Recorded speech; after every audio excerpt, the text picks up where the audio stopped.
Merry Christmas, everyone. Christmas of 2024. I just had a big revelation about something. Of course, I'm crying. I'm all alone. I survived all the abuse all these years: rape, domestic violence, child abuse, molestation, abandonment, neglect. And I'm still sitting here alone. At least I'm not being abused now, right? When I was 5 years old, my mom had left our father because he was abusing me for being a female child. And we had been trying to make it for the last 2 years for mom to get on her feet so we would have a home and she could raise us, without worrying about us starving to death. Back in 1979, right? Seems like ages ago, right? Anyway, we were staying in Antlers, Oklahoma with my Uncle Worley, who was sheriff at the time, and my Aunt Charlotte, and all my cousins. I guess there was 5 of them. I don't really remember. I was 5, right? Well, Mom told us very specifically, behave yourselves, don't cause any trouble, and don't freaking lie. So the first day, me and my brother were playing. My cousins broke something. We all got lined up. And we were asked who did it.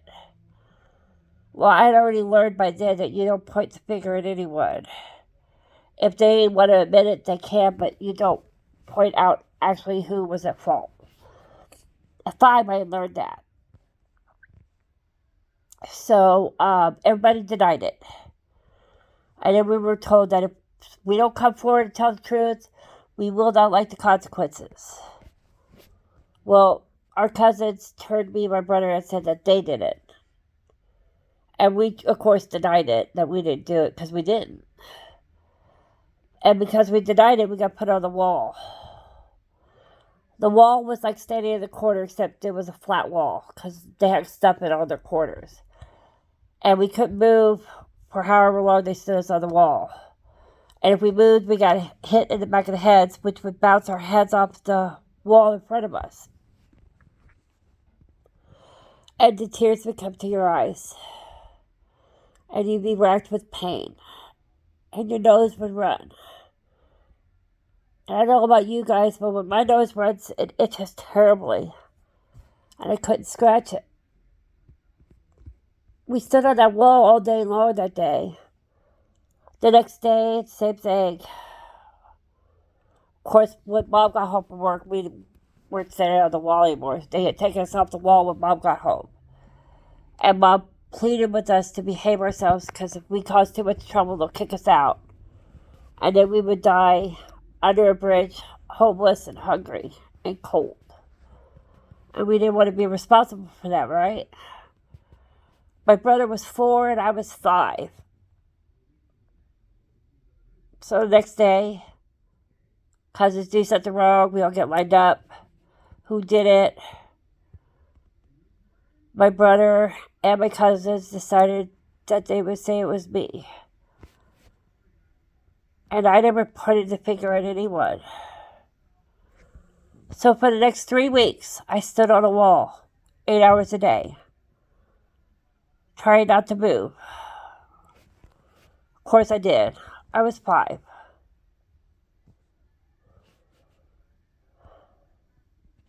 I would try to press my nose against the wall when it would itch real bad, hoping that my little micro movements wouldn't trigger me getting smacked again.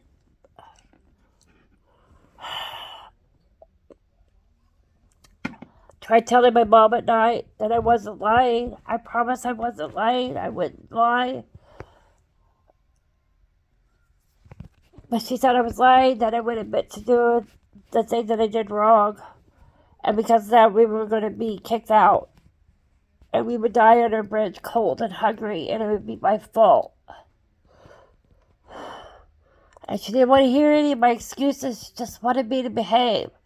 And if I opened my mouth to say one more thing, she swore to God she was going to beat the living tar out of me. And you know what? I believed her. Totally. Absolutely 100% believed her. It's not like I had got whipped before, right?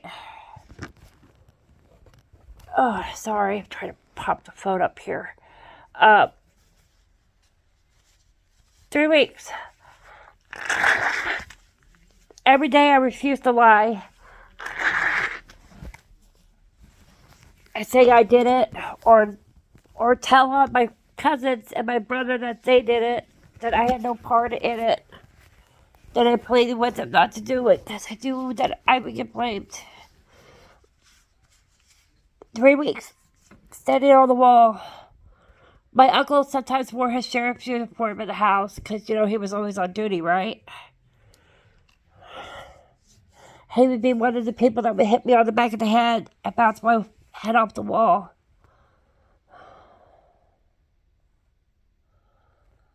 3 weeks. Finally, one day, I couldn't do it anymore. So when we got up and we were told to go play, I go, I don't feel good. Can I please lie down? I can't play right now. I don't feel good. And they're like, sure, you can lay down. And they laid me down on the couch. They gave me a pillow and a blanket. And they said, get comfortable, honey. We don't want you to get sick. Because that would be awful. So I got to lay down and I got to be comfortable. I swear to goodness it wasn't but a half hour later they had managed to get themselves in trouble.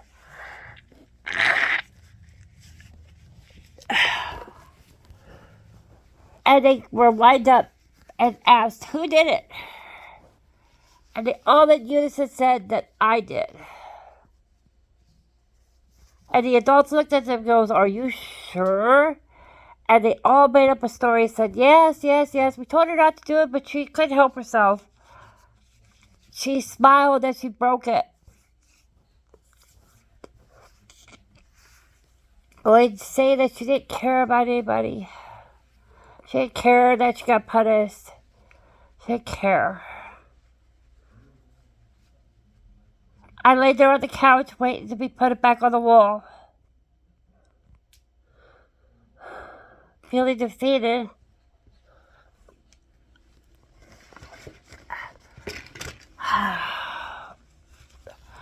They turned to my cousins and my brother and said that it was impossible, that I had been in the room with them all day, or all morning actually, that I hadn't moved a muscle off that couch because nobody had moved. We had all been in the living room together with the adults and me. All the kids had been outside playing and breaking stuff and getting in trouble, right? And they go, well, for lying and trying to blame your cousin or your sister for this, you're all going to get a SWAT. So they all got spanked once. They got one hit. They were told not to lie anymore and not to break things anymore, and then they were sent back out to play.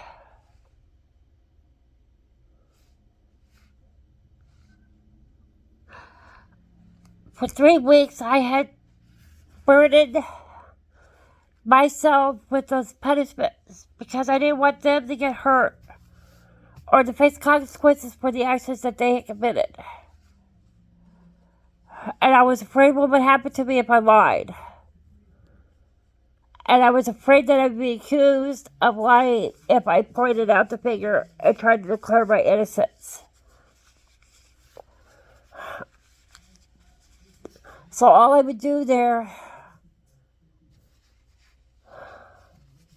for 3 weeks before I got put on the wall was say, I didn't do it. And I would look at the ground at my feet.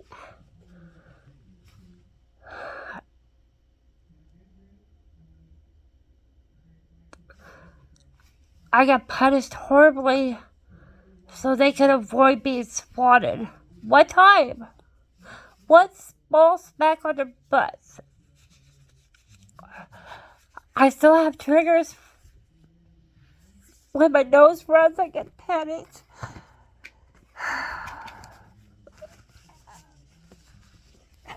They always caught me every time I moved. Every single time I moved, I got hit.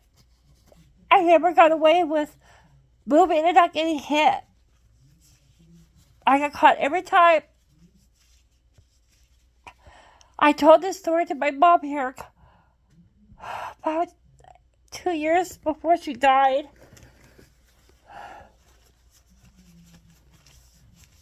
I started off by telling her, Mom, I don't blame you for this part of the abuse that I suffered from as a child. I just wanted you to understand why I feel so broken and why I'm having such a hard time in my life from the abuse that I suffered from when I was so young. My mom was, first off, she pointed out, she goes, well, you were 5 years old. I doubt that you remember much from it. Well, actually, honestly, I didn't know I was 5 at the time. I thought I was like 6 or 7, so she clarified the time. Then my mom said, well, there was no way they stood you on the wall for 8 hours a day. So then she tried to minimize the abuse. Because I was 5 years old, I couldn't tell time back then, right? So when did it become abusive? Was it after 5 minutes or an hour or 2? Because I remember standing there from breakfast to lunch, and then from lunch till my mom got home, which was usually after dinner. Some nights I wouldn't even get to eat dinner that night because they were so mad at me for breaking whatever it is that I got blamed for breaking anyway, right? And then my mother decided to blame me because if I had hollered and said, no, I'm being abused, I did not break those things, I'm being punished, and the punishments that I'm receiving are abusive. I, at 5 years old, was supposed to be able to identify that I was being abused, identify that family members can abuse you, and to identify that police officers can abuse you too. And I was supposed to be defiant against my mother, who said that if I spoke another word, she was going to beat the living tar out of me. To holler and go, no, I'm being abused. And I need your help, Mom. I need you to stop them from hurting me. I survived that.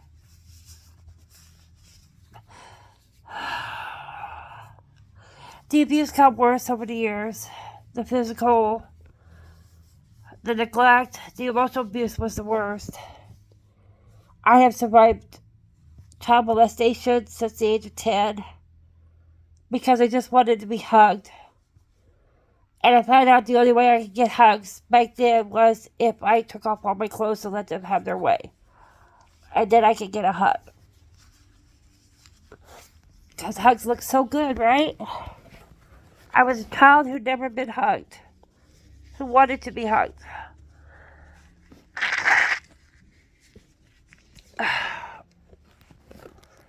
When I tried to seek help at 14,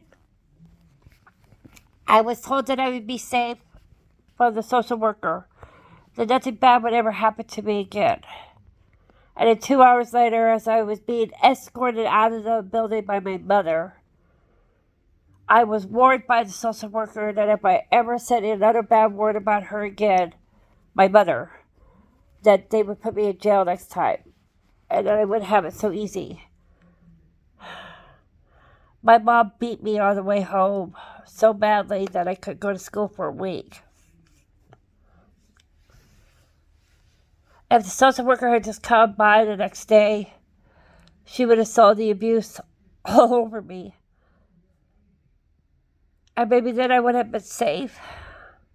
Instead, I got abused more. I got the new nickname, Betrayer. Traitor, right? Oh, lovely. On top of stupid bitch. Good for nothing. Pain in the ass, right? That I was. So saith my mom. My mom taught me how to hate people. My mom taught me that love is a weapon that is best wielded with intent. My mom gave me to a child abuser or molester who was passing me around to his friends. He raped me when I was in labor with our first son. I was 14 when this all started. I had my first kid when I was 16. He used to wake me up in the middle of the night with his hands wrapped around my throat and me not being able to breathe, accusing me of cheating on him.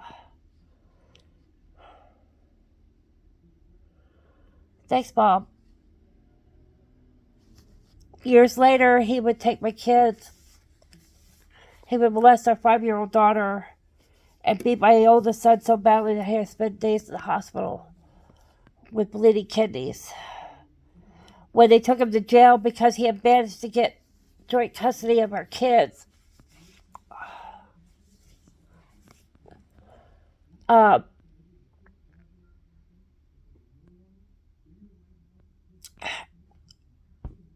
lost. This man had beat and raped me more times than I could count. After we broke up and he married his wife, which was my best friend from high school, she had called me one day from the airport going, "I'm leaving him. I can't handle him abusing me no more. You need to go pick up your kids."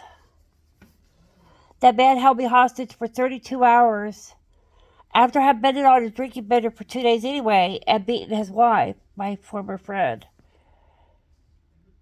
All because I went to go pick up the kids. He held the gun to my head at times. The last part of the rape was with a Jack Daniels bottle that still had a little bit of liquor in it as he tried to force it inside of me with all the cuts and abrasions I had from all the rapes before that. How they got free, passed out, called cops. Cops came, did rape kits, everything. I went to court. Once again in court, I guess this time was the first time I was standing in court where I wasn't completely alone. I had the district attorney. But once again, my family didn't support me. My mom couldn't understand why I was pressing rape charges against a man that she thought I wanted to still have sex with and be with.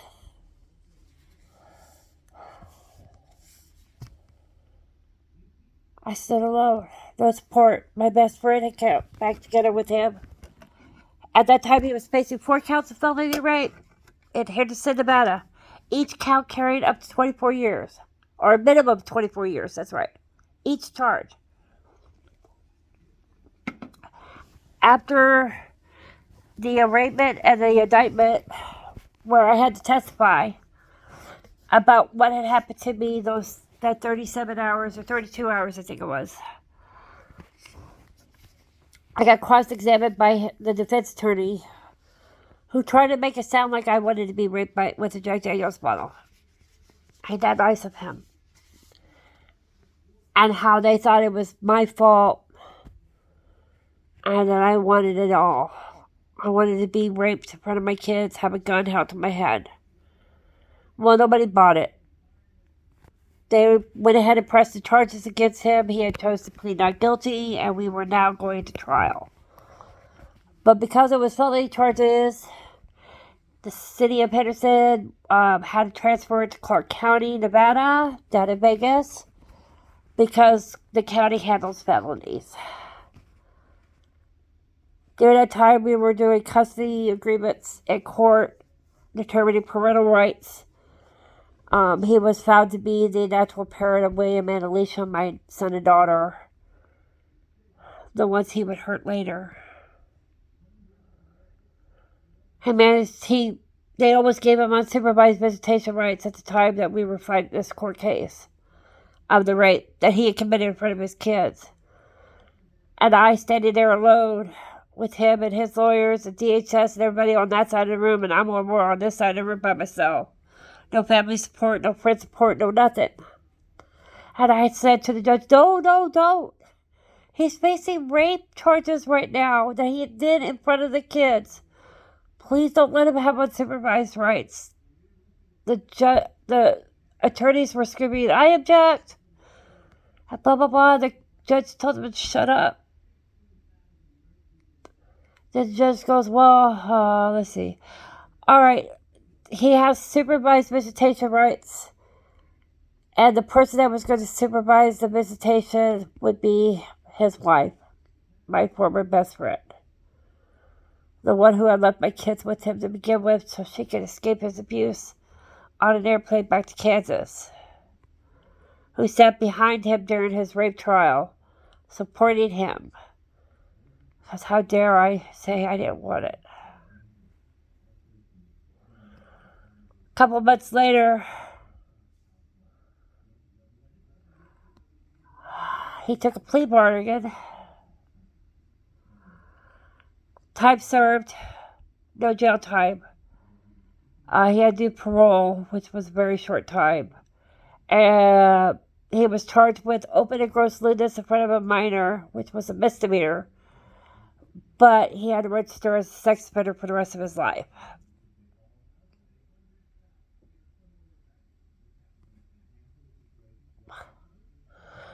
The very next week, we went before court. And they gave him joint custody of the kids. My first suicide attempt that week.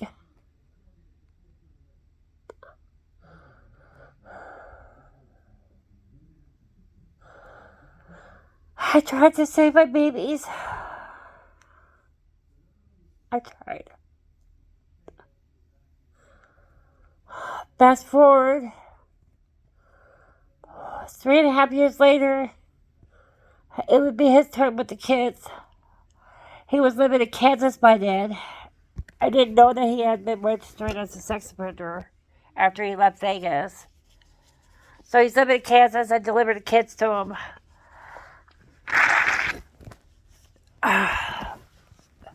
And I go back to work back in Vegas.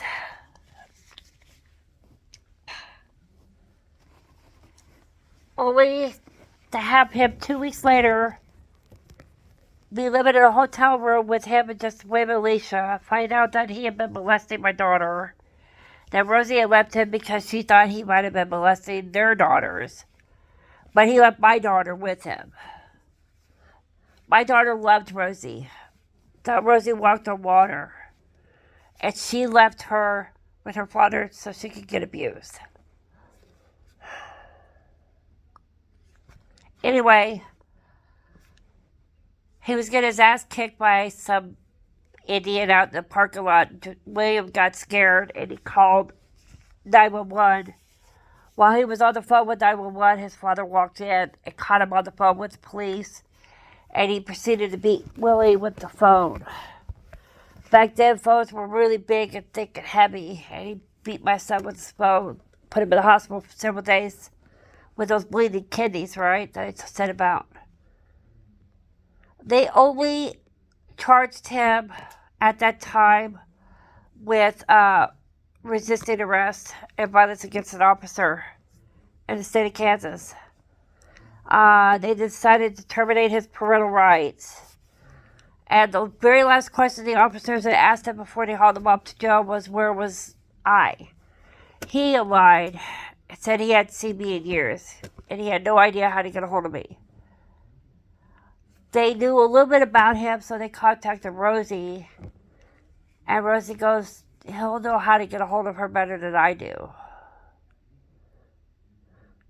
They never asked her if it had been years since I had seen the kids. They never asked the kids. They just asked the drunk asshole who was now being hauled off to jail. Apparently, they didn't talk to him either after he was sober. A year later, after I had been filing missing person reports on my kids going, where the hell are they? I finally get notified at my mom's address, the address that we had been living at since junior high, or that she had been living at since I was in junior high school, that my parental rights were being terminated for abandonment. I hitchhiked. Well, the court date was less than a week away, so I immediately left California, where I was at the time. Hitchhiked across America from California to Kansas. Didn't go very well during the trip, but I made it. I got there 2 days before my court date.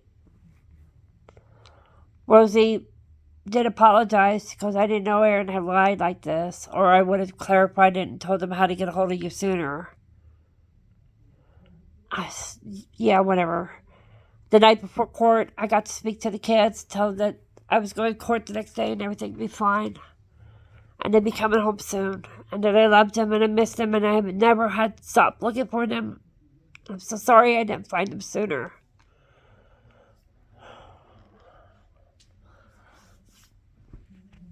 I went to court the next day. State of Kansas screwed up. They put our names on the same docket, which means they were terminating my rights and his rights at the same time. And I had the opportunity to stop them that day for terminating my parental rights and earn back the right to have my kids back in my life. You know, by going through parenting classes and so forth, whatever, right? But they warned me. They said that it would give him a chance because they would stop terminating his parental rights and it would take a year to get another court date to do it again. And in that year time, he would have enough time to go through enough counseling to possibly get back visitation rights to the kids. A man I have lost against so many times, who managed to not pay the consequences for anything that he ever did, ever. I chose to keep my kids safe that day. They had promised me that they were in a home together, they were doing well, that as soon as this went through, the family that had them was going to adopt them, and that they would be safe. Boy, they're all a bunch of liars. They wouldn't even let me say goodbye to my kids. I was like, please let me just talk to them and tell them goodbye.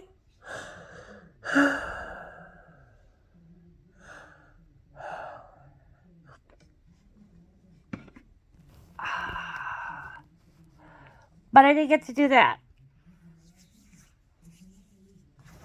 Both of our rights were terminated that day. Nobody in my family would take my kids. My mom refused to take them because she didn't want to cut off contact with me. Because the state of Kansas was more worried about me having any kind of contact with them.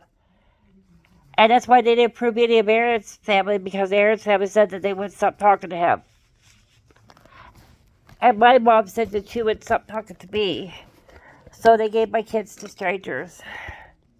As soon as the court paperwork was signed, they separated them from that home. My son William went to one place. My daughter Alicia went to several other places. My daughter Alicia has always had a fire in her belly that needed to be tempered and directed properly and never was. So her adoptive families would eventually get tired of her feistiness and take her back to the grocery store as if she was a return item for a different child. And she would then be handed out to somebody else. Passed on. Now my daughter hates me. And I don't blame her. She's never felt safe in her life either. I wish my story had gotten better, but it didn't. I had by then already been married and was going through a divorce by then. I had one more kid who I managed to get to raise after I finally got sober. Because after I lost weight with Alicia, I started getting high on meth. And I stayed high for about 5 years. 4 or 5 years. Finally came back into Jonathan's life at 7. Got sober in 2020. Yeah, September of 2022. Right now I'm celebrating 22 years of sobriety since September of this year.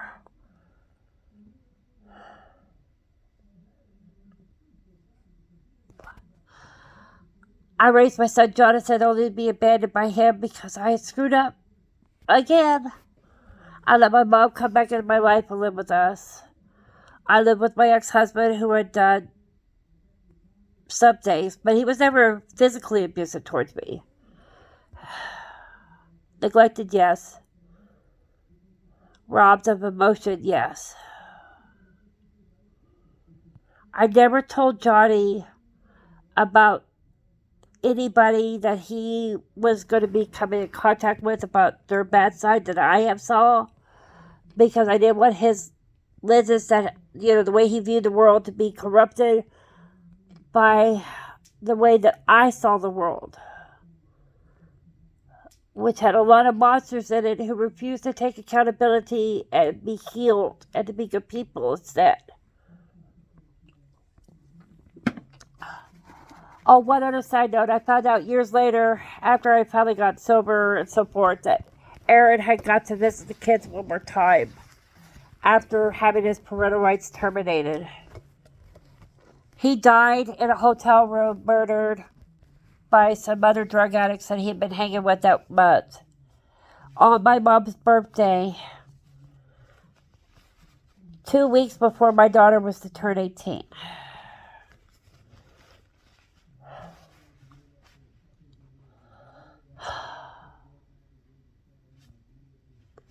He would never hurt anybody again. Found out that he never registered with any of the states that he lived in.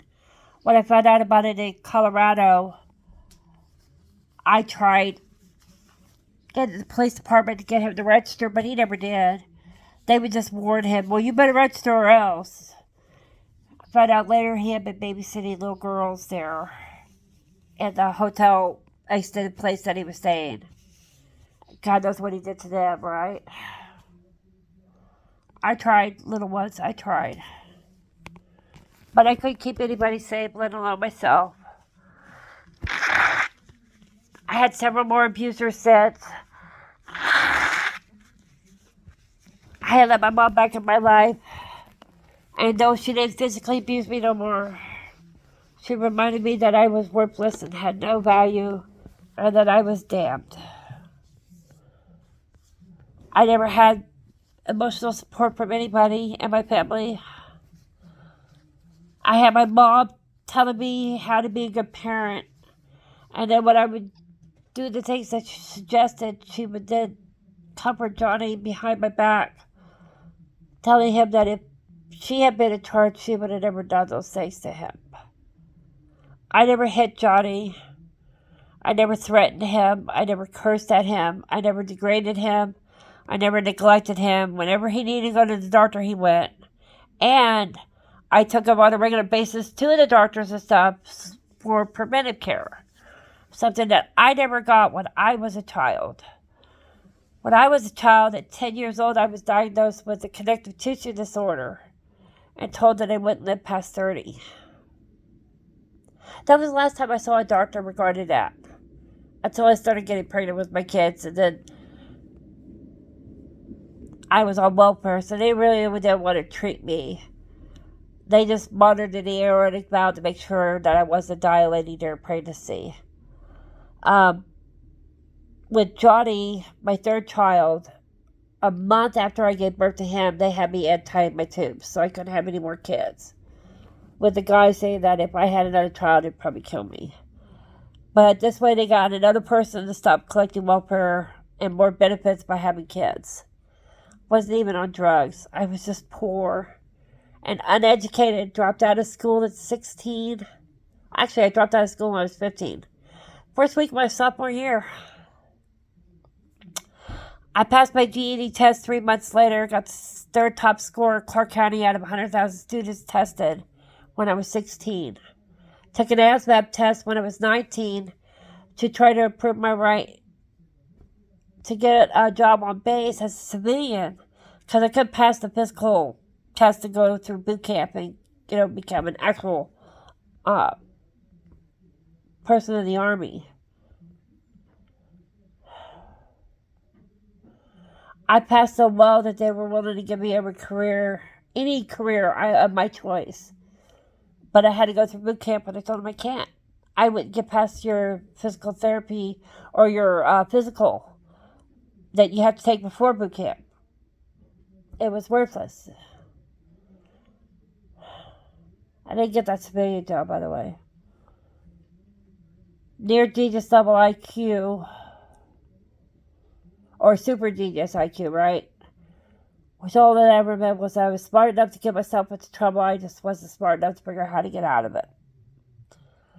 With the diagnosis that I wasn't going to live past 30, I never wasted my time too much on things. So, like with Aaron, the father of my first two kids, I only gave him 2 years to abuse me. With my husband, neglected me all that he did. I didn't get very much time either because I didn't have much time. I never thought I was going to see my kids graduate from high school, let alone college, ever get to meet my grandkids or my in-laws. When I was 32, I had celebrated surviving the Marfad's diagnosis, which turned out just to be some undefined connective tissue disorder, which still has a lot of problems in my life.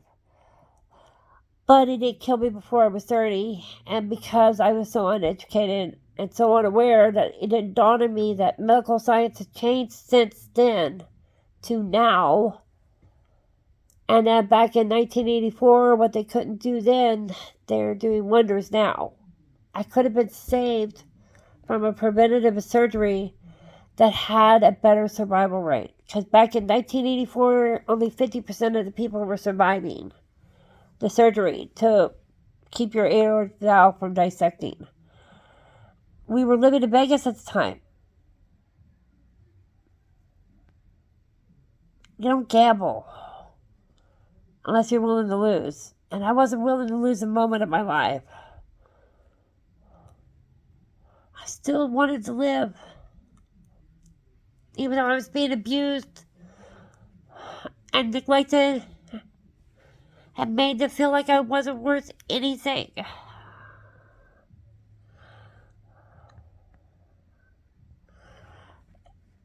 Fast forward, I raised my son, got sober.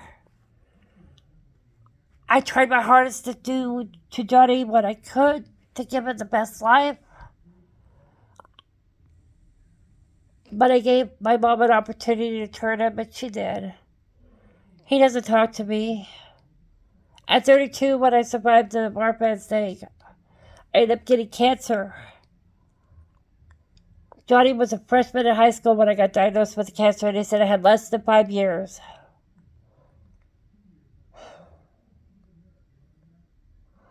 Well, I just turned 50 in October. I'm so past my expiration dates, it's not even funny, right? I'm in an electric wheelchair now and a walker. I live alone. I have nobody that comes and visits me. My phone doesn't ring. All the friends that I used to have, well, they turned out to be abusers and users. And when I stopped having enough money to do anything, or started catching them stealing from me or doing other things, I started pulling weeds. I cut off contact with my mom, which was part of the reason why Johnny completely cut off contact with me. My brother, he believed everything my mom said because he wasn't abused. He wasn't abandoned by dad like I was. You know, I never knew my father's voice. I never had a picture of me and him together. He committed the same year I got diagnosed with the Marfads. Committed suicide. My brother found him. My brother is 11 months younger than I am. Or 13 months. 13 months younger than I am. And he got to find his father that loved him very much, hanging from the back of a door. I wasn't allowed to go to the funeral. That part of the family pretty much disowned me because my father didn't want me. He wanted a boy, and I wasn't a boy. I don't have gender identity. I love being a woman, even though I'm not the size of a woman. I'm 6'4", and currently weigh over 300 pounds, darn it. Not 350, but I'm under 350, so thank God for that. I've had so many careers in my life. I've done so much. Because I knew I wasn't going to live past 30. And then at 32, when I was celebrating the fact that I lived past 30, I got diagnosed with cancer. And I prayed to God that night for the first time in years. I go, God, I know I'm not going to heaven. I know that I can't get forgiveness for all the things that I've done. But I want to be here to watch him graduate from high school. Please let me be here to watch Johnny graduate from high school.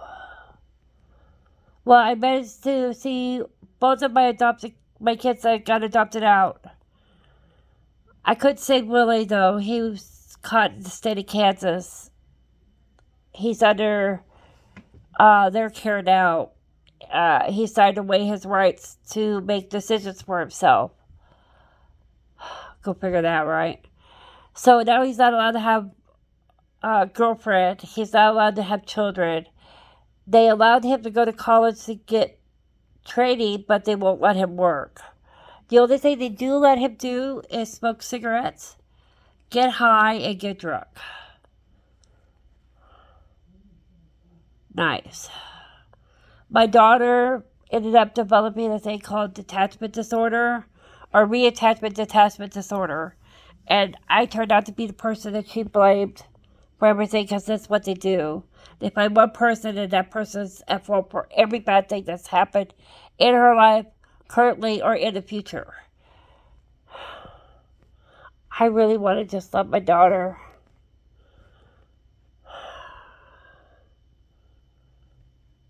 I failed at that. I really wanted to love Johnny, and I did get to see him graduate from high school.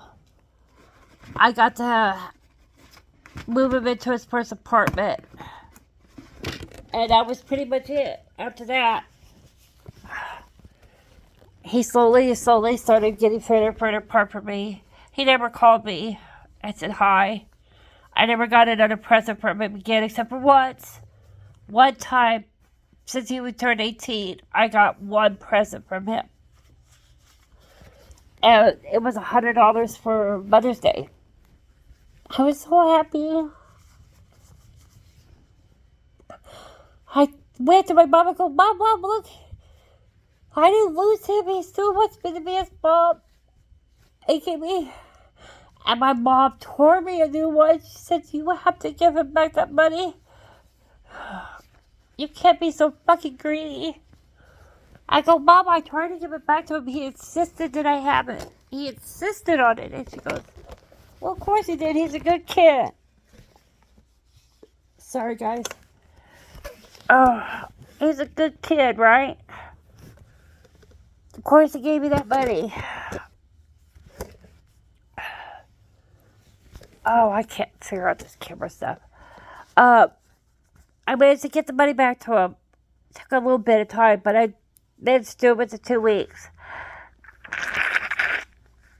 I thought I was clever enough about it so he wouldn't realize that I had given him back all his money. Because I didn't want him suffering. He didn't need to worry about me. Now he won't have anything to do with me.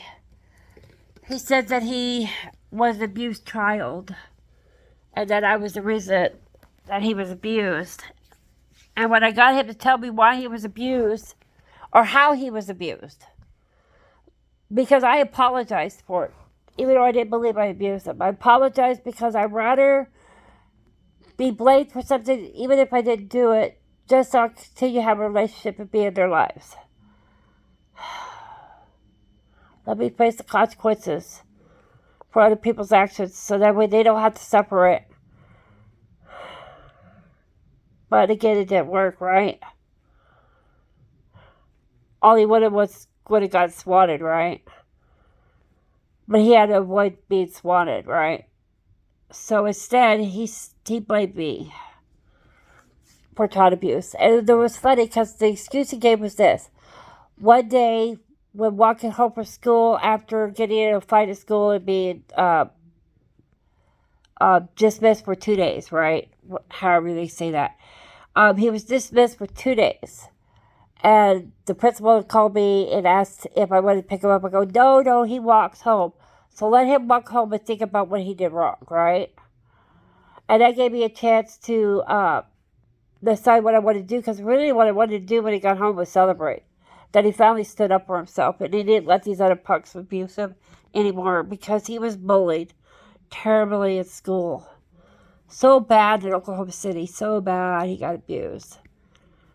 Well, on his way home, because I had just got back into his life like 2 years before, he had imagined that I would do all these terrible, horrible things to him when he got home. And instead, when he got home, we talked for a few minutes. And then I gave him a pair of scissors. And I said, go outside and trim the hedges by the window. That will be your punishment. And then after that, we'll have 2 days to have whatever. But right now, this is your punishment. Once you do your punishment, you're done.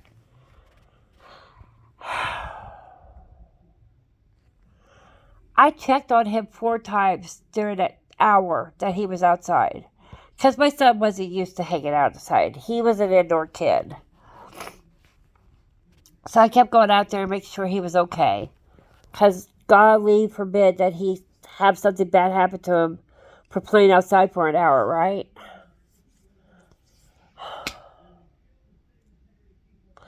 I never threatened him. I never yelled at him. But apparently, when he had been walking home from school that day, he didn't know what I was going to do to him. So he thought I was going to beat his ass or bury him in the ground or do horrible, terrible things to him. He thought all these horrible thoughts. This poor little guy thought that he was going to have the worst possible things happen to him when he got home. And it was further from the truth.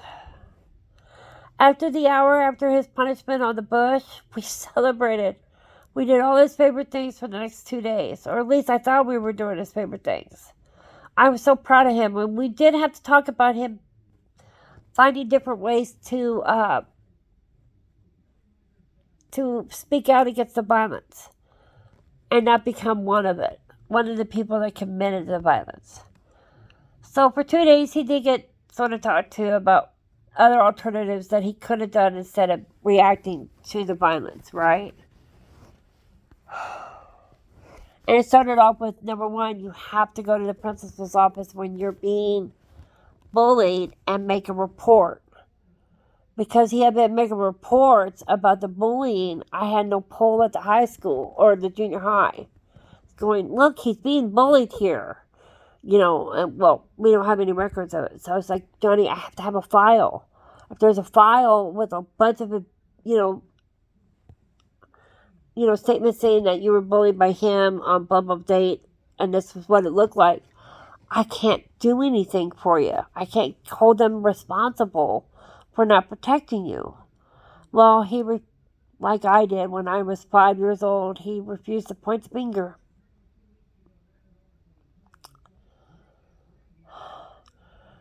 After my son graduated from high school, I moved him to his apartment. That was the last time I ever got to be in his house or in the place that he resided. I was no longer invited.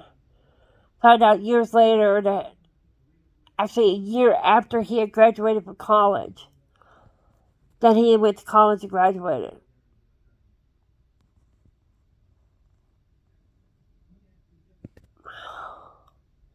I tried to throw him a party to celebrate his college graduation, even though I was so hurt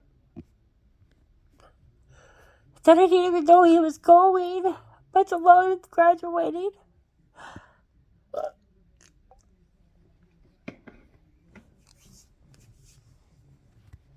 I tried so hard to help my daughter, and I just became enemy number one.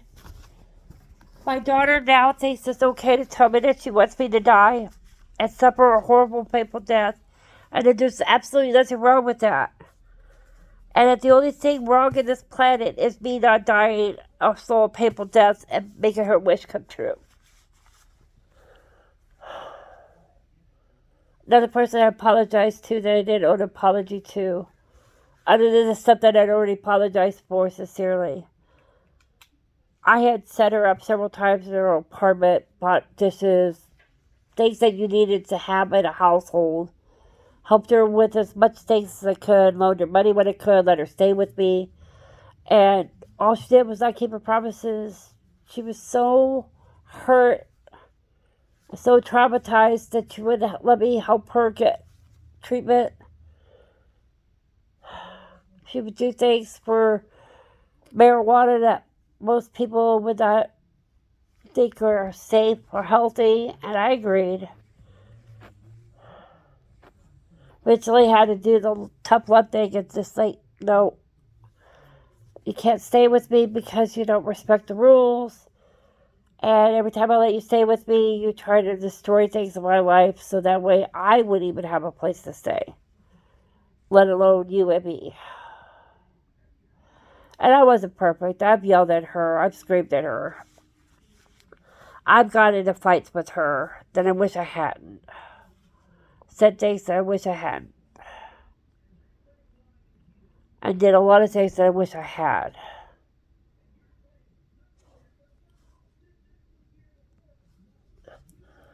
Again, I apologize to my daughter for whatever accusation she wanted to accuse me of in hopes that she would continue to be a part of my life. But she's not. None of one of my children who have decided that I don't get a side of the story. My side doesn't need to be heard. The one time I finally tried to confess to Johnny that I was an abused child, he yelled at me and screamed at me and hung up the phone. But here's the funny part, guys. I am 50 years old now. I was supposed to die at 30. I was supposed to die long before any of my family members in my life did. But my dad died. All my grandparents died. Most of my uncles had died. My mom was the only female child, so I don't know much about my dad's side of the family, but a lot of people over there have died. My brother died before my mom died of pancreatic cancer. I never contacted him while he had the cancer diagnosis because the last things that he had said to me is he had hoped that I would die so more worthy people would be able to benefit from the welfare system than my stupid ass. I didn't want him to spend one more moment on this planet being a mean bastard when at that time he was surrounded by people that he loved and cared about and was acting like a good guy. And I wanted him to take that with him as his last day on earth being a good guy. I had given him access to my mom again to me, during that because she was losing her son. And then she would only be left with one kid on the planet. It was that time that my mom had decided to diminish that abuse that I suffered from as a child. My mom continued to try to abuse me. The face I saw from her when we were alone was not the face that she showed the world. I only got to see that face when other people were around.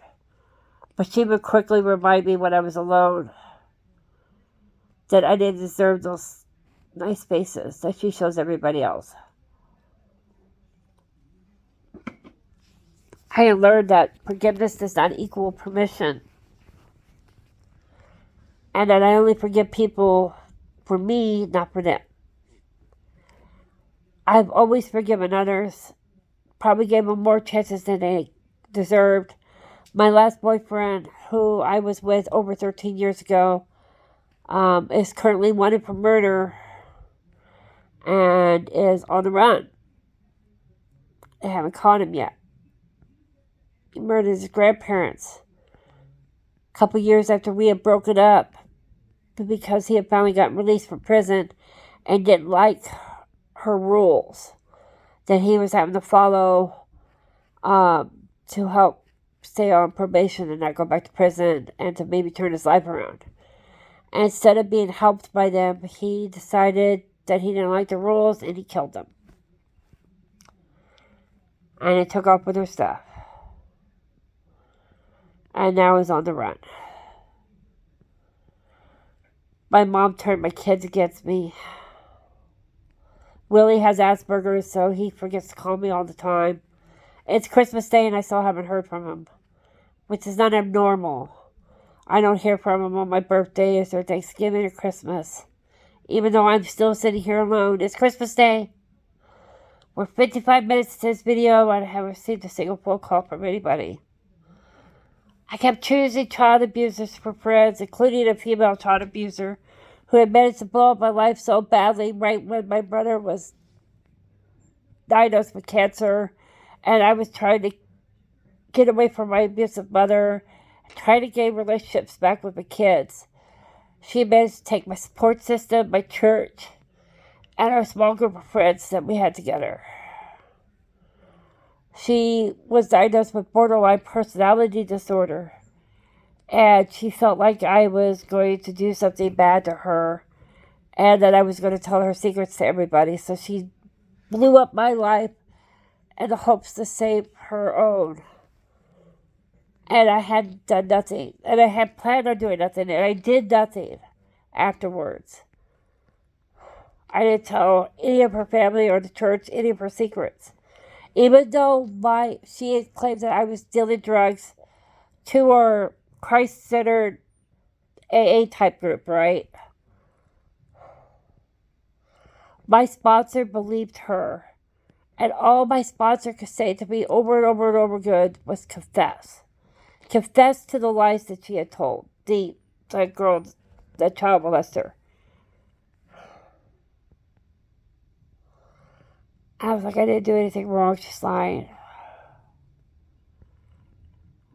I told my sponsor that I wanted to kill myself.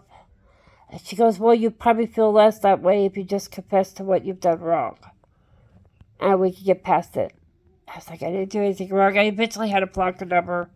Instead of calling the cops like our thing had dictated under the guise of Celebrate Recovery, she called the police department and reported me for my drug dealing business. It was 2 months later. My brother had already died by then. My mom had started abusing me again. That the police department showed up to investigate me for my drug dealing business, only to find that there was none. Did you know when the cops clear you and decide not to press charges against you or anything? Because they couldn't even press charges against me. There was nothing to press charges against. That they don't go back to the people that accused you of doing these horrible things and clear your name.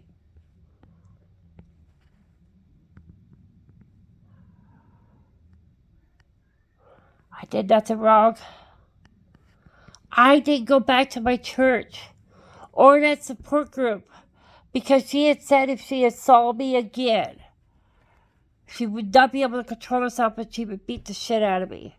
And girl, I have taken more hits than you can count, right? Domestic violence, hello. Child abuse, hello.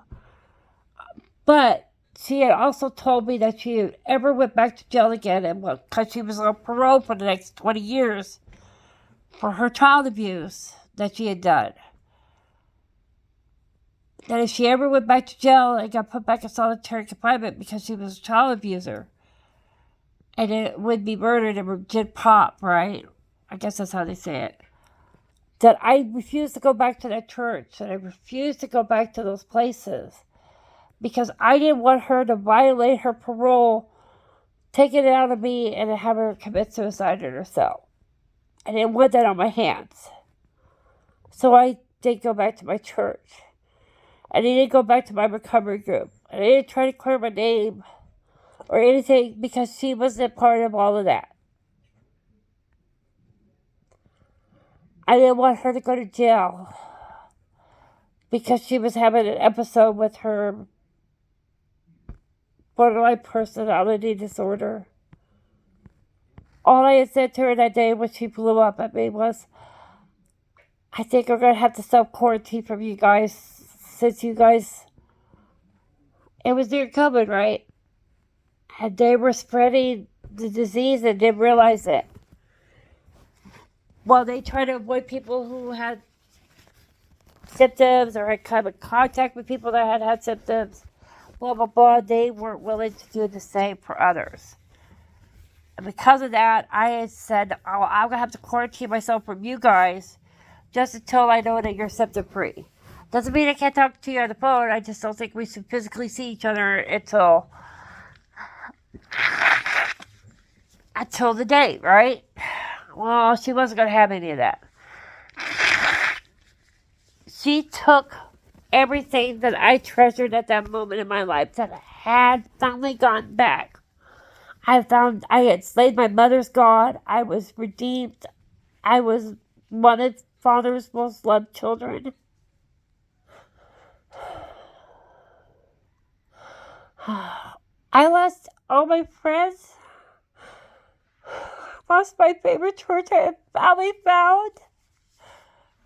I was a poor girl my family they had been going through for over a year. I had already lost my family. She took it all because I didn't want to get sick, get people that I live with sick. Because I live in a disabled retirement home. And I didn't want to get any of the other residents here sick with COVID. Because I refused to quarantine myself. And I got one of them accidentally sick. You know, it was too late. They had already given me COVID. And I didn't die. I could have. But I didn't.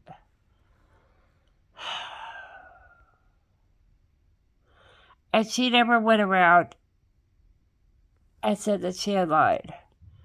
And that she should have said those things about me. I know partly the reason why she did it too was because she was afraid that I was going to tell everybody the truth about her. About all the things that I had been covering for her. So she could continue to look like she was a good person while still doing all the bad things. And because I've been covering for her,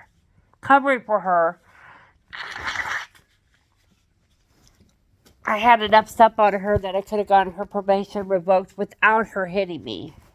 Her family to disown her. And everybody else to treat her badly. So I took the hit. I took the hit again. And now I sit here alone. I don't have a church to go to. I can't even get myself to places. It wasn't until this year that I finally got mobility back in my life where I could start going shopping again and so forth. Transportation has become an issue, so I sold my truck so I can afford to buy food. Because that's something else I'm having a hard time with. I finally figured out how to get free rides places where I could take my wheelchair, but I don't have the income right now because most of my income is used to buy food. I've started making things to help supplement my income. I have found that I have a talent for miniature dioramas, and they spark such joy in people's lives, these little things that I create, that I don't even sell them for very much because I just want to spark joy in people's lives. Because the one thing that my abusers never got from me, never took from me, was my heart. And my belief that there is still goodness, even though I've never seen it. Every person that's ever said that they love me has tried to hurt me. Horribly. So I stand here today saying I am a survivor of domestic violence, rape, child molestation, child abuse, emotional abuse, neglect, and abandonment. I have survived cancer and a genetic disorder that I was born with. And though I still have the cancer and the genetic disorder, I have managed to live past the dates that the doctor said I would not live past. I'm still here. I'm still moving. I'm still trying.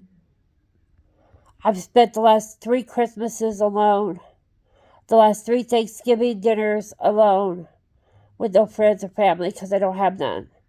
The few friends that I have managed to keep or remake since the loss, they're gone. They've either died or turned out not to be friends.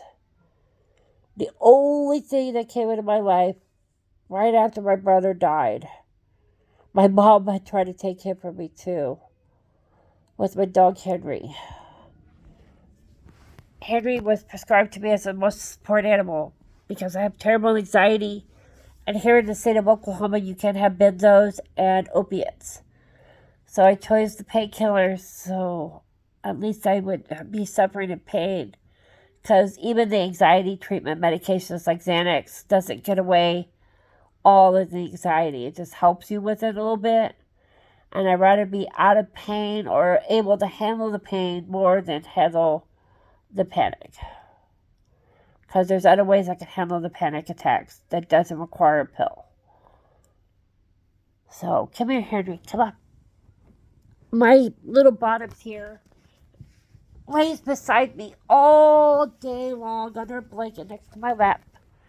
His name is Prince Henry, but I call him Mr. Bottoms too. Yes, there he is. See, he's 3 years old. He turned 3 in October, huh? Yeah, it's just been you and me for 3 years. Oh, yeah, you're such a good boy. Oh, yeah. Oh, what a good Mr. Kisserman. His anxiety is as bad as mine, so I have had to be calm. Yeah, you looking at all mommy's tears. Oh, you're a good boy. Yeah, we're doing a Christmas video. Merry Christmas! Happy birthday, everyone. Yay! I turn to my dog now for advice on how to treat other humans. He thinks just kisses and belly rubs will solve the problem. Oh, honey, I wish that was true. Oh, you're still kissing me. Oh, thank you. Here, do you want to lay back down? Oh, good boy. I'll give you a doggy bone here in a second. I love him. He was a gift from Father to me, as he knew I would be alone for so long, that I would need somebody to take care of, help take care of me. I'm still trying, but I don't think I could say sorry anymore to people that I don't owe apologies to, because they have to face their accountability for the things they've done. I can't keep taking that off for them, because it just hurts their growth. I want my kids more than anything. I want my grandbabies. I want to figure out how to learn to live with my in-laws. God, I want my grandbabies. I never thought I would make it this far.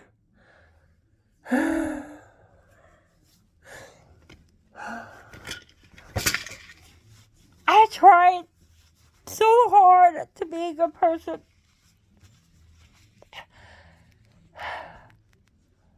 And I kept forgiving the people that hurt me.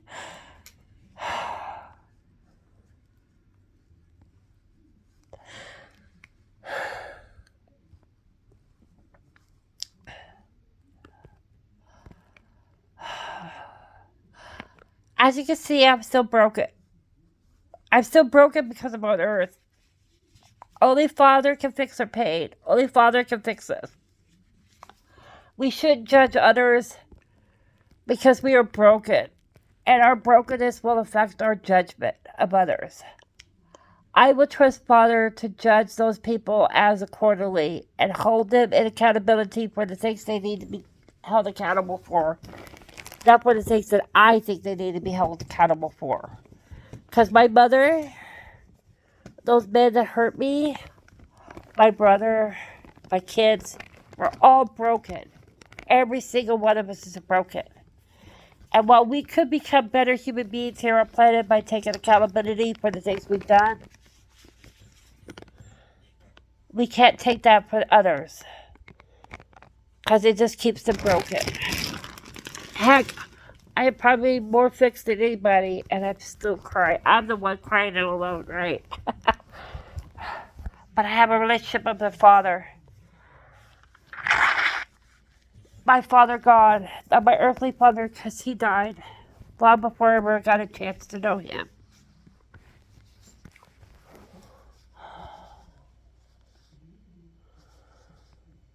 There's so many stories that don't need to be said.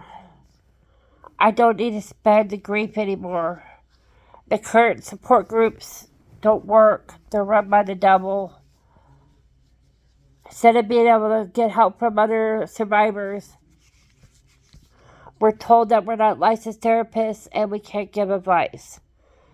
So when I went to the support groups to share my story and try to give advice on the things that I've learned how to do over the years and to get advice from them so I could improve my quality of life, I couldn't do.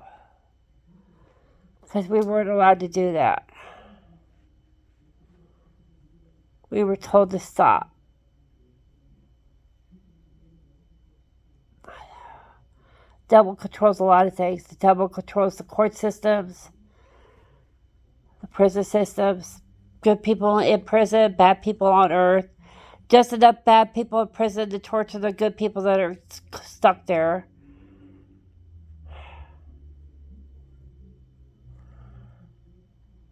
When Jesus came, he was denied identification by the Jews because he said something that the Jews didn't appreciate. Bless the Jews, God forgive them. He said that he came for everyone, all mankind, not just the chosen ones, but everyone. He wants everyone to be forgiven. He wants everyone to love everyone. That was all Jesus asked us to do. Seek him, Father, always. And rely on Father to take care of the things in front of us. Because the only thing we need to do when we're down here is to love one another and to seek him. That's it. That's all we have to do. 10 Commandments, screw it. If you follow the 2 things that Jesus told us to do, we'd be well into the 10 Commandments. How many wars have been fought for God? How many people have we killed to say that we were trying to do what was right for God? Like, all God ever asked us to do was not to kill one another and to love each other. But yet we go out there and we kill people. Here's the other thing. Are you ready, guys? Listen closely. Good things happen to bad people, or bad things happen to good people for this reason.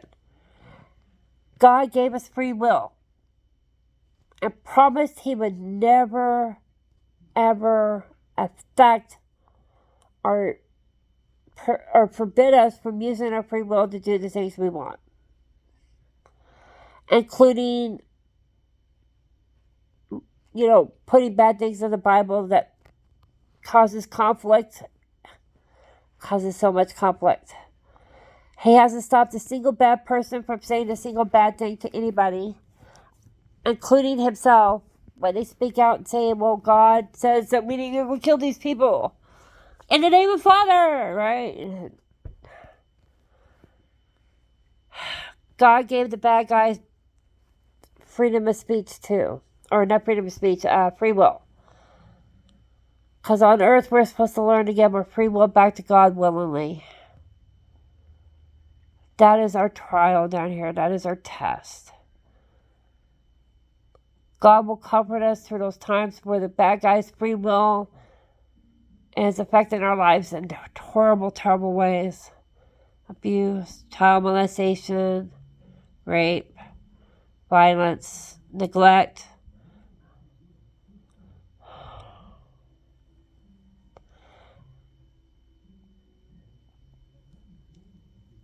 My mom once said that if Hitler had ever gotten forgiven and was in the kingdom of heaven when she died and went to heaven, that she would give God the finger and walk away. That she wouldn't want to be in heaven if Hitler was there. As much as I hate Hitler, I still pray that God forgives him. Because I come from a broken place too. I know we do terrible things when we're broken.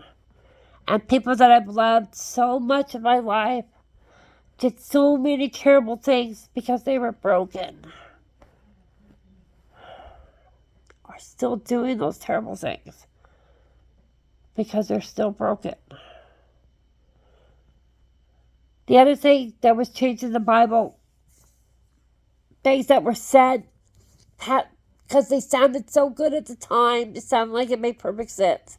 That we kept repeating the lie that the devil had told us one time. The devil only had to tell this lie one time, and then we repeated it because it sounded so good.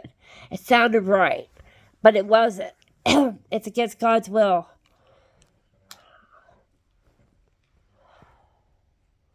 There is no eternity in hell. While there may be a punishment for the things that we do in this lifetime, we will be given opportunities over and over and over again to get it right.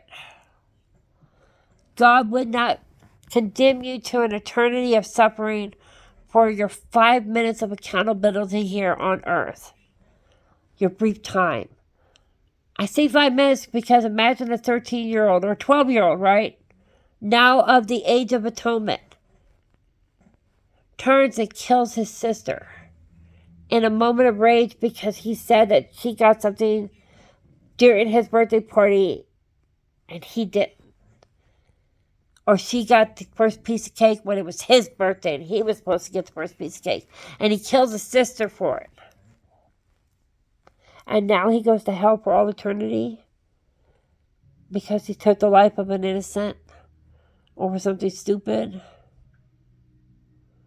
Can you imagine your teenage son who's out there drinking and driving and doing drugs because he doesn't like his home life because dad sucks? And his mom works too hard and is trying to do everything she can to keep a roof over their heads, food, and stomach. And the only way he can cope is by drinking and doing drugs. And he goes out and he kills a family and himself because he was so high and so drunk that he couldn't control the car. Does he deserve eternity in hell?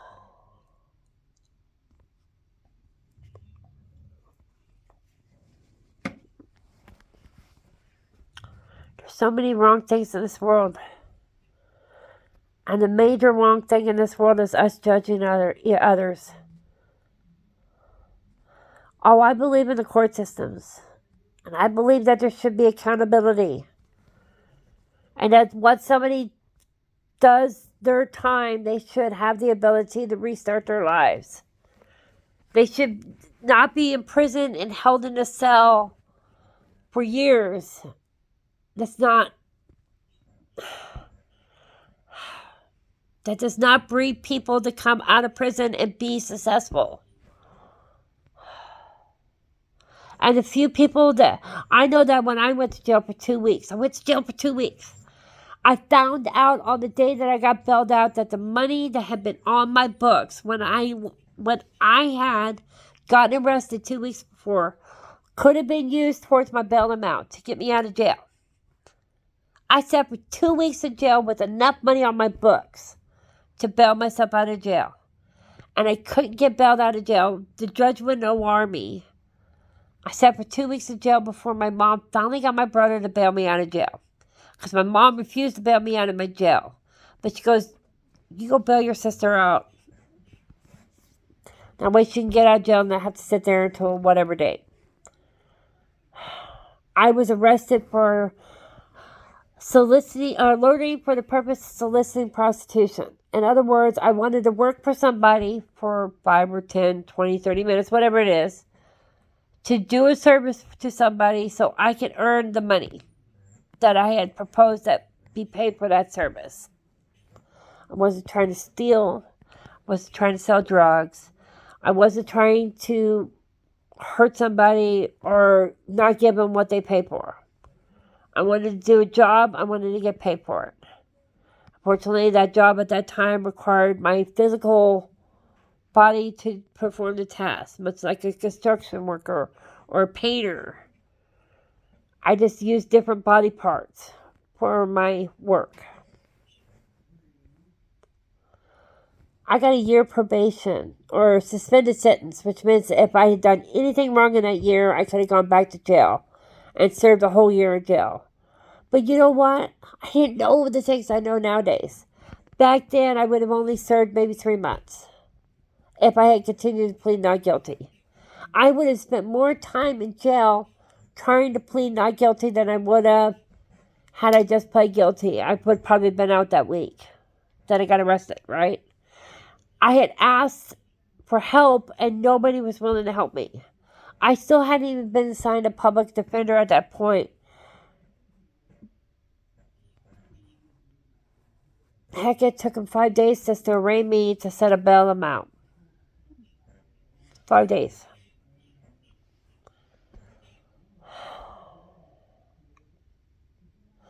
I had lost my babies 2 years prior to that.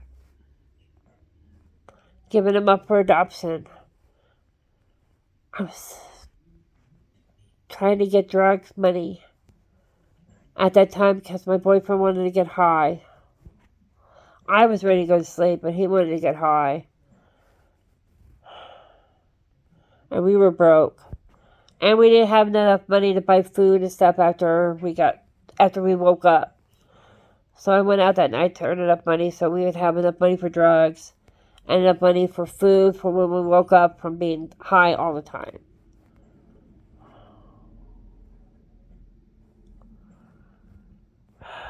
My life. You look at me nowadays, you wouldn't even know it. I look like a kind old woman who's always done the right thing, who's always been a good person. My life is stable now. I've been in the same place for 13 years. Everybody says good things about me now. Oh yeah, Corey, she's a sweetheart. She'll do anything she can for you to help you out. And yet I still sit here alone. With nobody to eat dinner with on Christmas Day but my dog, who loves turkey, by the way. He just loves turkey. We're not going to have turkey day, but we are going to have fried chicken. I need to start peeling potatoes right now. It's been an hour and 21 minutes that we've been doing this video. So here's the things I want you to take away from this video. Be accountable for the things that you've done wrong. Face your consequences and hope that they don't continue getting hold over your head after you've done your time. Jesus came to the world to give us 2 commandments. Seek Him always and love one another. At the time of Jesus' coming, He gave us something to help us with that ability to seek Father. He gave us the Holy Ghost. The Holy Ghost is our communication line between Father and us. Consider it like a phone. You pick it up, you ask your question, and then you wait for your answer. God will answer all questions. But you have to be willing to listen. Because God does not yell or scream. God becomes like a determined moment in your life where you know that the thing you feel or hear inside of you is from Him. Because there's no doubt about its legitimacy or if it's right or wrong. You may doubt whether you want to do it or not, but you know that it's the right thing to do. That Father is telling you to do that. You need to stop judging others for being different than you. Instead of celebrating our uniqueness, we point fingers. Oh, they're Jew. Oh, they're black. Oh, they're gay. Oh, they're tall. Oh, they're fat. Oh, they're skinny. Oh, they say bad things. Oh, they forgive everybody.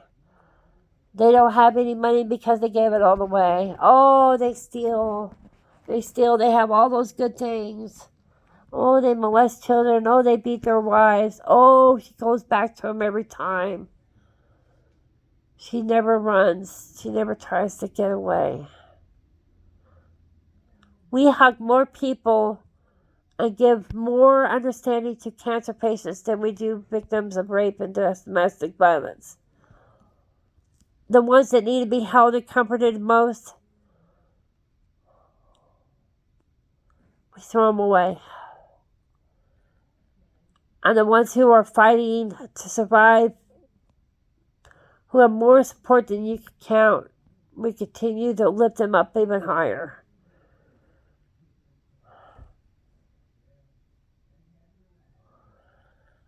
Love one another.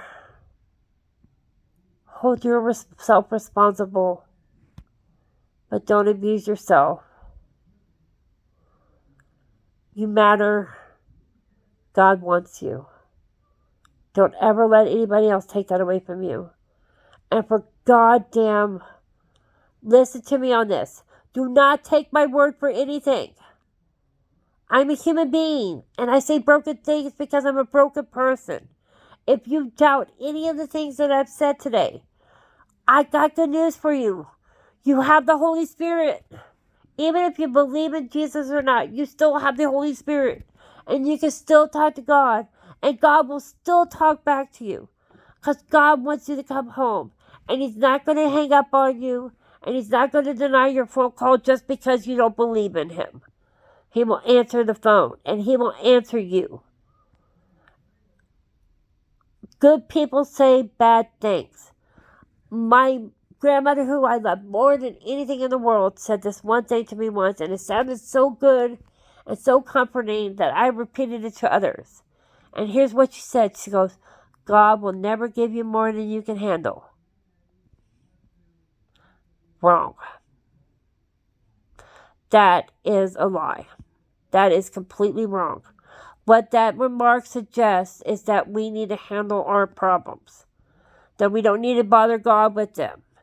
Because God wouldn't give us more than we can handle. And if we are trying to pass off any of our labor, we are shortchanging ourselves and we're not living up to our full potential, right?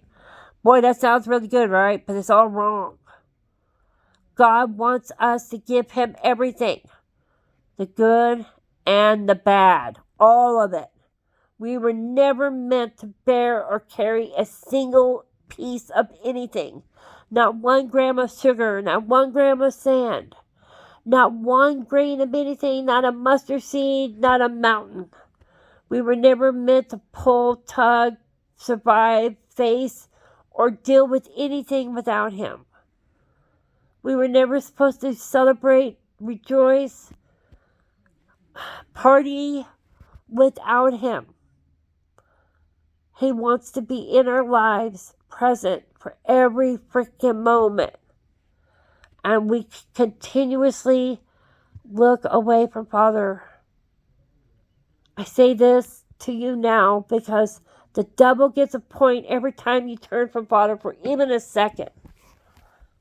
Every time you say, no, I've got this, God. I can handle this. You've turned away from God for 1 second and the devil just got a point. Next time he hopes to get 2 points from you if you turn away for 5 seconds, right? Devil tells a lie. It sounds so good. Oh, God loves you enough. He'll never give you more than you can handle. Cool. That means that I can face any problem that is before me. Tell that to the person who survived a rape that they experienced while they were pregnant and in labor. Tell that to the person being tortured to death with a box on top of her head. Don't worry, honey, you can survive this. God will never give you more than you can handle. Tell that to that person. Tell it to the person that was locked in their closet for 5 years, being fed breadcrumbs and eating their vomit so they would have something in their stomach. You tell it to that person who said, don't worry, God will never give you more than you can handle. Doesn't sound so good now, does it? Because it's a lie. It's a lie that the devil told that we repeated because it sounds good. But here it goes, is you don't have to earn grace and you don't have to earn forgiveness. God gives it to you regardless. And God wants you to forgive others, but it does not have to equal permission. If you forgive your husband for beating you, that's great. At least you won't carry that inside of you. But you don't need to give him an opportunity to beat you again. If you apologize for something and you go through the course so that way that you don't ever do the thing that you did wrong again, right? Why would you forgive somebody else something and not give them the same opportunity to go through the healing steps that they need to go through so they don't do the wrong thing again? Them saying they're sorry is not enough. Because it was never enough when you said you were sorry, right? You had to go through an experience and you had to learn to not do those things again, right? So that way your sorry meant something. Don't take away their ability to grow and accept accountability for their actions and to face consequences, because all you're doing is you're starving them. You're starving them of the ability to stop doing the bad things. If they don't face consequences for their actions, they don't think their thing is that bad. And the worst thing on this planet is to minimize their evilness. Is it wrong to lie? Right? I feel it's okay to lie, depending on what you're saying. And it's not. It's not okay to lie. But because I lied that one day, I didn't get punished. I didn't stand on the wall for 8 hours. I didn't have to worry about pointing a finger at somebody and feeling guilt for them getting in trouble for the thing they did wrong. How fucked up is that? I lied right then and there when I said I didn't do it because I knew who did, and I didn't speak out against it. That was a lie too. Because if I remember right, they asked, well, who did it then? If you didn't do it, who did? I don't know. I don't know. Instead of saying, I don't want to say because I don't want them to hate me. I don't want to say because I don't want to be a snitch. I don't want to say because I don't want to be rejected later when I feel I need somebody.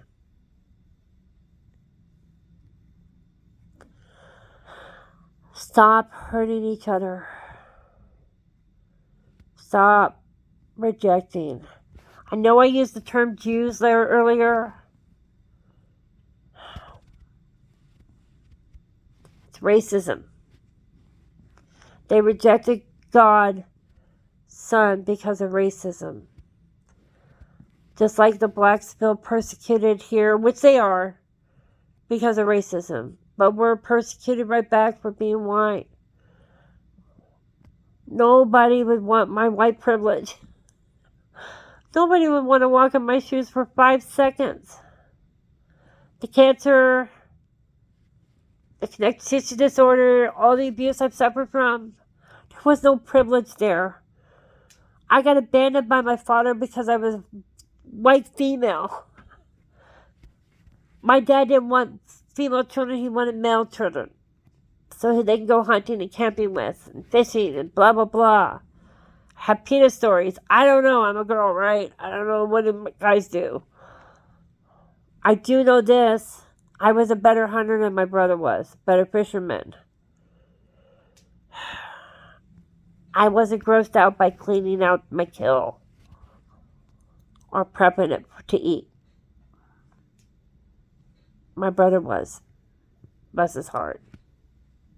He finally grew up out of it, but it took a while. I was ready from day one. Because of all the abuse that I suffered from and never learning how to love a man. Because I never learned how to love a father figure because I never had one. Ever. I don't know how to find people that are good and honest. I don't know what they look like. I don't know what kind of test I need to put them through to find out. All I know is when they start abusing me, eventually I have to say no more.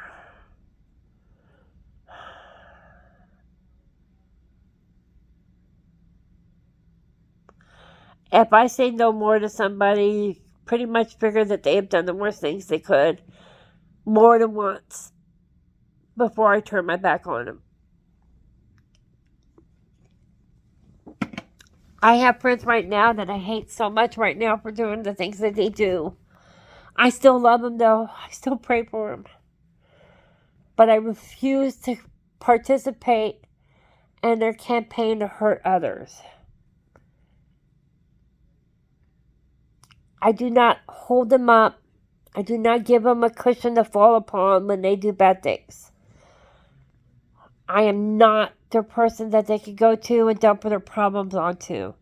I'm not the person that's going to listen to their lies and their make-believe stories that they're a good person and they're trying to do the right thing And they're not.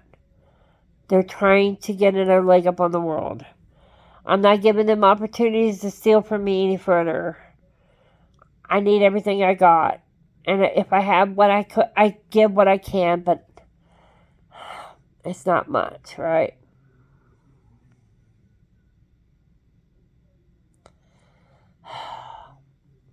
In other words, I stopped funding ISIS, right? Ha ha ha. Ask God if you don't know things. If you read something in the Bible and you don't understand it, ask God. Somebody says, you're a bad person because you're gay, ask God.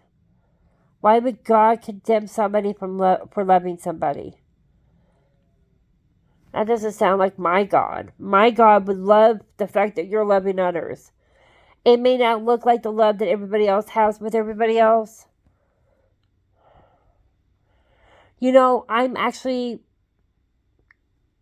the name that gay people call me, I find to be rather derogatory. I'm considered a breeder because I like men.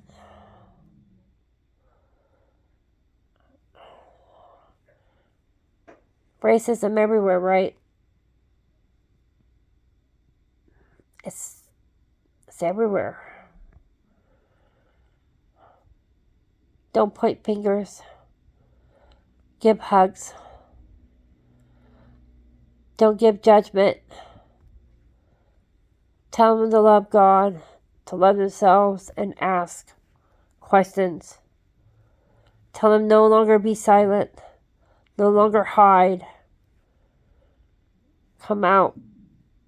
We need you. Come out. We want you. And somebody come over here for dinner. I'm a really good cook. And I tell a lot of great jokes. So I will end this with a joke. It's a joke I wrote. How about that? I'll end it with a joke I wrote. And then I'm going to turn off this camera and I'm going to peel potatoes and I'm going to start cooking my Christmas dinner. I'm having fried chicken tonight for dinner with mixed vegetables.